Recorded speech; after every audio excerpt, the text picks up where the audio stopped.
Very good morning students.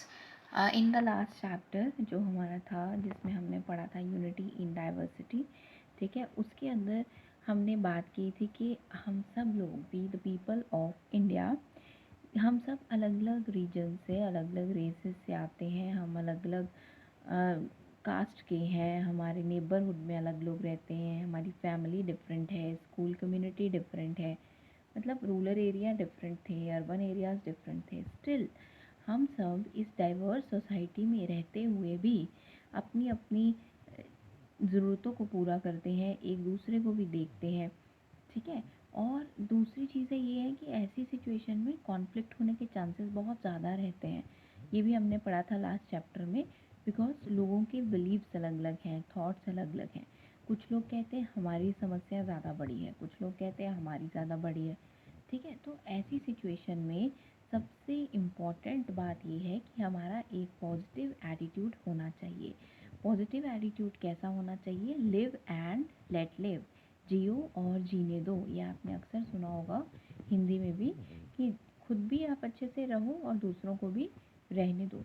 अगर हम चाहते हैं कि हम ये सारी एमिकेबली मतलब मिलजुल कर ये सारी डिस्प्यूट्स का मतलब समस्याओं को हम सॉल्व कर दें, प्रॉब्लम्स को ख़त्म कर दें, तो ऐसी सिचुएशन में एक ही एटीट्यूड काम आता है, that is live and let live.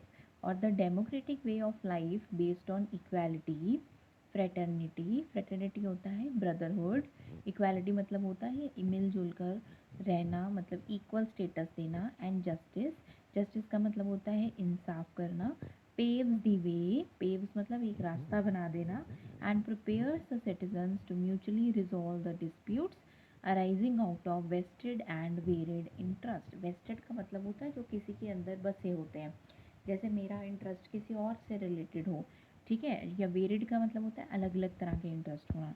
तो यहाँ पर उन्होंने सिर्फ यही बात बताई है कि डेमोक्रेटिक वे ऑफ लाइफ होना चाहिए।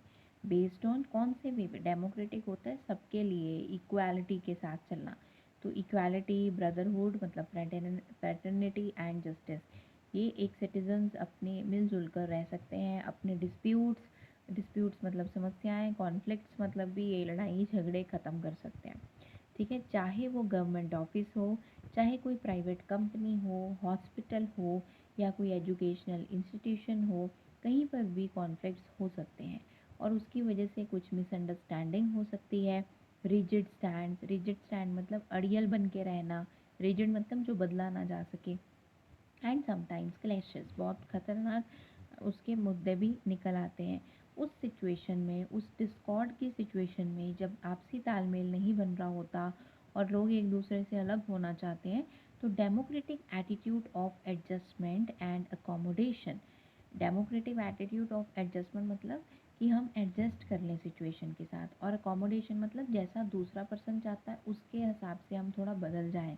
ये बेस्ट वे है जिससे हम अपने इश्यूज़ को सेटल कर सकते हैं। दैट इज़ वाई इंडिया ने क्या अडॉप्ट कर लिया? डेमोक्रेटिक गवर्नमेंट, ठीक है। अब आपको बताया जाएगा कि डेमोक्रेसी का मतलब क्या होता है। अब तक हमने बात की democratic way of life. Democratic government हमें हेल्प करेगी कि हम कॉन्फ्लिक्टिंग जो इंटरेस्ट है, लोगों के डिफरेंट इंटरेस्ट है, जो लोगों की समस्याएं हैं उसको हम सॉल्व कर सकें, ठीक है, डेमोक्रेटिक वे से। अब डेमोक्रेसी का मतलब क्या होता है ये हमने देखना है।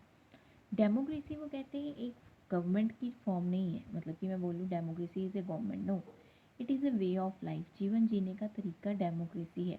अब ये हमें क्या बोलता है? डेमोक्रेसी कहता है कि सबको एक नज़र से देखो, किसी के साथ कोई डिस्क्रिमिनेशन ना करो। ये हमें कॉन्शियस बनाता है कि हम about the protection of the old, infirm and the children, हर किसी की प्रोटेक्शन हो। It expects involvement of all the members of family और सोसाइटी इन डिसीजन मेकिंग। अब डेमोक्रेसी में होता क्या है? जैसे मान लो अगर मैं बात करूँ, India is a democratic country क्यों कहते हैं हम जनरली? वो इसलिए कहते हैं क्योंकि जो यहाँ की सरकार बनाई जाती है वो लोगों के मतदान से बनाई जाती है। लोग वोट करते हैं, लोग अपनी पसंद से सरकार को चूज़ करते हैं जो उनके लिए काम करती है आगे जाकर, ठीक है। इसका मतलब कि it involves all the members of the country, यहाँ पे लिखा है ना all the members of family और सोसाइटी इन डिसीजन मेकिंग, तो बिल्कुल वैसा ही होता है। In democracy everyone can share equal freedom in social, economic and political field. Social का मतलब होता है बेटा सोसाइटी, इकोनॉमिक का मतलब होता है लिवलीहुड से रिलेटेड, जो हमारी पैसा कहाँ से कमाना है कहाँ से नहीं। पॉलिटिकल आपको पता है सरकारों से रिलेटेड होता है। तो डेमोक्रेसी के अंदर सोसाइटी के लिए जहाँ पे काम करते हो वहाँ पर, और पॉलिटिकल फील्ड में, सब में इक्वालिटी मानी जाती है। ठीक है, अगर हमारे को भी एक दूसरे के साथ कन्फ्लिक्टिंग इंटरेस्ट है, इश्यूज हैं, कोई भी एक्सट्रीम अप्रोचेज है, मतलब बात ही नहीं बन रही हो, तो सिर्फ harmony can be brought through tolerance and self discipline. Harmony तब मेल जोल आपसी तालमेल कैसे बनेगा? Through tolerance. टॉलरेंस मतलब बर्दाश्त करने की ताकत, सहन शक्ति, कि मैं उसकी रिलीजन को, उसके जो थॉट्स हैं, वो जो कह रहा है उसको मैं एक्सेप्ट कर लूँ, टॉलरेट कर लूँ। And self discipline. Self discipline मतलब कि हमने हिंसा वगैरह नहीं करनी, हमने सेल्फ डिसिप्लिन बना के रखना है। In this way it strikes a balance in the society. इसीलिए डेमोक्रेसी कहीं ना कहीं सोसाइटी के अंदर एक बैलेंस लाने में हेल्पफुल रहती है। बहुत से टाइम पर हमारे दिमाग में एक क्वेश्चन आता है, when large number of people are involved in taking a decision or reaching at a consensus, whose view should be accepted? अब वो कहते हैं, ये बड़ी बार दिमाग में क्वेश्चन आता है, जब इतने सारे लोग फैसला लेने लगे या कुछ डिसीजन बनाने लगे, तो किसका व्यू एक्सेप्ट करना चाहता है? अब डेमोक्रेसी में क्या होता है, opinion of majority is accepted and the opinion of minority is also respected. ये बहुत इंपॉर्टेंट चीज़ है। वो कहते हैं जब इतने सारे लोग इन्वॉल्व हों तो हमें कैसे पता लगेगा किसको माने या किसको ना माने? तो हम कहेंगे जो मेजॉरिटी के साथ है। एक क्लास में 10 में से 8 स्टूडेंट्स एक बच्चे को मॉनिटर बनाना चाहते हैं, तो हम मेजॉरिटी के साथ जाएंगे। मेजॉरिटी मतलब जहाँ ज़्यादा होता है, तो हम उसको एक्सेप्ट करेंगे और हम माइनॉरिटी की भी रिस्पेक्ट करेंगे, उसको क्रिटिसाइज़ नहीं करेंगे। जो दूसरा बच्चा नहीं हमने सेलेक्ट किया, हम उसकी भी रिस्पेक्ट करेंगे, क्योंकि डेमोक्रेटिक वे ऑफ लाइफ यही कहता है। ठीक है, दूसरा टॉपिक बेटा हमारे पास है गोल्स ऑफ डेमोक्रेसी। इसमें सारे गोल्स करने की ज़रूरत नहीं है, हाँ आपको पता होना चाहिए इनके मतलब क्या है। सिर्फ आपको 3 या 4 गोल्स इसमें से लर्न करने हैं। ठीक है, सबसे पहला गोल है टू सॉल्व दी प्रॉब्लम्स। सारी प्रॉब्लम सॉल्व कर लेनी है थ्रू डिस्कशन। डिस्कशन मतलब बातचीत करके, परसुएशन मतलब किसी को मनाकर, एंड कॉम्प्रोमाइज़। कॉम्प्रोमाइज़ का करने का क्या मतलब है कि चलो आज ऑटो नहीं आई तो मैं रिक्शा पे चले जाती हूँ, तो दैट मीन्स मैंने क्या कर लिया, मैंने कॉम्प्रोमाइज़ कर लिया। तो there is no place for coercion and violence in democracy. Coercion मतलब होता है बहुत ज़्यादा ही किसी के साथ कॉन्फ्लिक्टिंग इंटरेस्ट होना, मतलब किसी के साथ बनना ना आपकी, तो उसको बोलते हैं कोअर्जन, लड़ाई झगड़े की सिचुएशन को।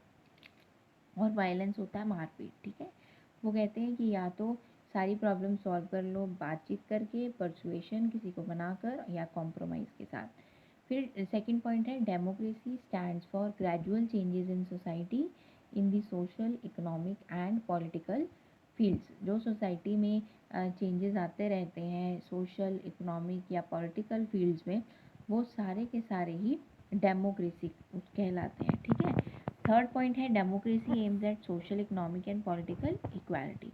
देखो ये जो सोशल, इकोनॉमिक एंड पॉलिटिकल है, ये वर्ड बार बार आता रहेगा। सोशल का मतलब दोबारा बता देती हूँ, सोसाइटी से है, सोसाइटी में जहाँ हम लोग रहते हैं। इकोनॉमिक का मतलब होता है कुछ पैसे से रिलेटेड, कमाई के साधन हो सकते हैं लोगों के, ऑक्यूपेशन हो सकती है लोगों की। पॉलिटिकल मतलब जो सरकारें हैं हमारी। तो डेमोक्रेसी कहती है ये सारी एरियाज़ में इक्वालिटी होनी चाहिए। ठीक है, फोर्थ पॉइंट देखो, democracy maintains harmony and balance in the society. Democracy ये भी कहती है कि हमें सोसाइटी में हार्मनी मतलब पीस बना के रखना है, एंड बैलेंस भी बना कर रखना है। और यहाँ पे है to root out authoritarianism and dictatorship. Authority का मतलब होता है पावर होना। तो कई एरियाज़ में आप देखो कि राजे महाराजे वर्क करते हैं, वहाँ अथॉरिटेरियनिज्म माना जाता है। इसका मतलब कि वहाँ पे लोग बहुत ज़्यादा शासन करते हैं। एंड डिक्टेटरशिप, आपको हिटलर का नाम याद होगा, हिटलर एक रूलर होता था। हिस्ट्री में आपने कभी सुना होगा कि हिटलर बहुत ज़्यादा सख्त रूलर था, डिक्टेटरशिप करता था। डिक्टेटरशिप मतलब लोगों के ऊपर रूल करना। तो डेमोक्रेसी क्या कहती है, to root out. Root out मतलब जड़ से निकाल देना ऐसी चीज़ों को। Democracy inculcates the habit of obeying the rules and regulations of the state. Democracy हमारे अंदर क्या भावना जगाती है कि कि जितने भी रूल्स बनाए गए हैं, जो रेगुलेशंस न्याय जो हमारे कानून बनाए गए हैं स्टेट में, वो सारे हम फॉलो करें। It helps in maintaining peace, ये भी कहता है कि हम अमन शांति बनाए रखें। It endeavours to solve the problems of, endeavours मतलब इसका एक ही मकसद है या इसका ऑब्जेक्टिव या इसकी दिशा एक ही है कि ये प्रॉब्लम्स को सॉल्व करे, गरीबी की, भूखमंगी की, अनपढ़ता, अनएम्प्लॉयमेंट, काम ना मिलना, बेरोज़गारी, the main causes of inequality in India. इसी वजह से तो इनक्वालिटी है, गरीब अमीर है, ठीक है, पढ़ा लिखा ना पढ़ा लिखा, इस तरह की प्रॉब्लम्स आती है। Probably the ultimate goal of democracy is the well being of each individual as a distinct and significant human being. तो अल्टीमेट गोल लास्ट में इन्होंने बताया कि डेमोक्रेसी का क्या है कि लोग एक दूसरे का भला करें, वेल बीइंग करें, ठीक है, एज डिस्टिंक्ट एंड सिग्निफिकेंट है, और हर इंसान को एक अलग और इम्पॉर्टेंट ह्यूमन बीइंग समझा जाए। ठीक है, आज हम 2 पेजेस ही करेंगे। इससे रिलेटेड मैं आपको 1-2 क्वेश्चन सेंड करूँगी, आपको वो इसमें से देखकर आंसर लिखने हैं। बहुत ईजी क्वेश्चंस लिखूँगी। Thank you so much for watching the video.